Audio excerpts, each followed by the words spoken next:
Hello and welcome to Tech Deals. EVGA's 500B 500 watt 80 plus bronze certified power supply for $40. What is this? Why should you watch and why should you care? In short, if you are looking for an excellent quality mid-level power supply for a budget price, and you either want to upgrade an older machine, either pre-built or custom, or you're building a new machine, stop, you've come to the right place. For $40, this offers a lot for the money. It's definitely a step up over the more basic entry-level power supplies, but it is not premium priced.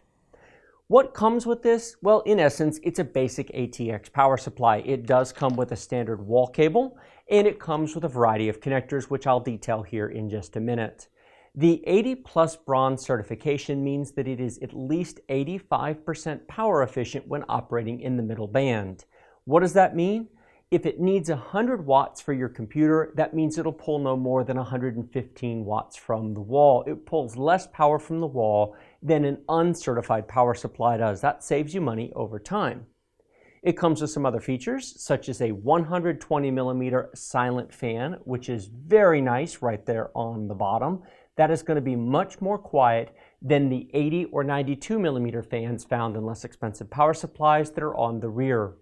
It has a dedicated hardware power switch on the back, which makes turning it on and off if you need to via the switch more convenient.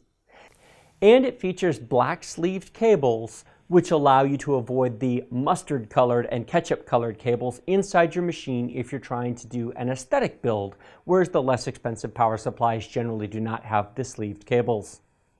One minor thing, it does come with a power supply tester, which is convenient. You plug this into the 24-pin ATX power connector and you can turn it on without being plugged into a motherboard, and this will verify it's working by spinning the fan and letting you know that the unit works before you plug it in. There's also 4 case screws in this bag in case your case does not have screws for your power supply. Now let me go over the cables that are included with this power supply. First things first, we have our 24-pin ATX power connector. Well, of course you need one of those that connects directly to your motherboard. We also have an 8-pin CPU power connector, our EPS connector. It does split into 4+4 in the event you have a motherboard that only needs a 4-pin connector, although many boards these days do need all 8 of them. We have, and this is perhaps the most important feature on the board, 2 6+2 PCI Express power connectors. Why are these important? This will let you power any one video card on the market. It will actually let you power 2 video cards, although I don't recommend this power supply for 2 video cards. It can either be configured as 2 6-pin, 2 8-pin, or 1 6 and 1 8. If you've got a video card, even a GTX 1080 that needs 2 8-pin connectors, this will handle it. It's very, very nice. We also have a single power cable that has 3 Molex 4-pin connectors. Now, odds are you'll never use this. This is the older style from years and years ago that we don't use anymore, but it does have 3 of them if you need it. And it even has an old school 4-pin floppy connector just on the off chance you need a floppy connector. It has 2 separate 3-plug serial ATA cables. These here have 3 serial ATA power cables each for a total of 6.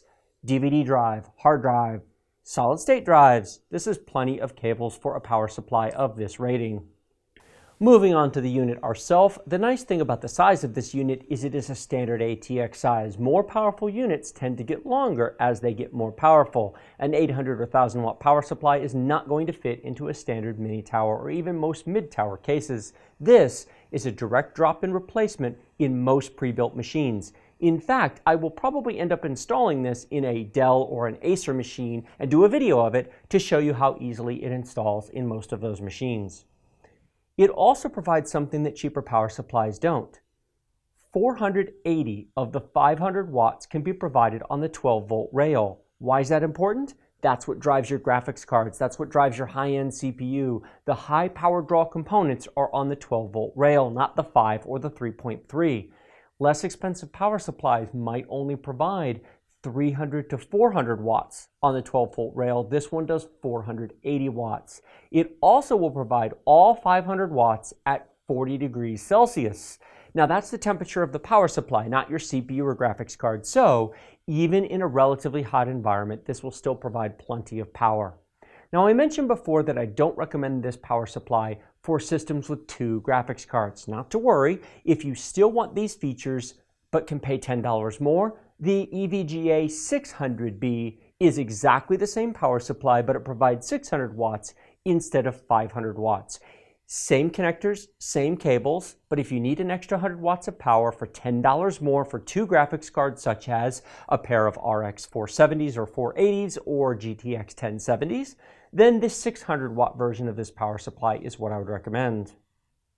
So this has been my look at the EVGA 500B 80 plus bronze certified 500 watt power supply. Look for my upcoming video where I install this into a computer and show you how easy it drops in to a standard mini tower case.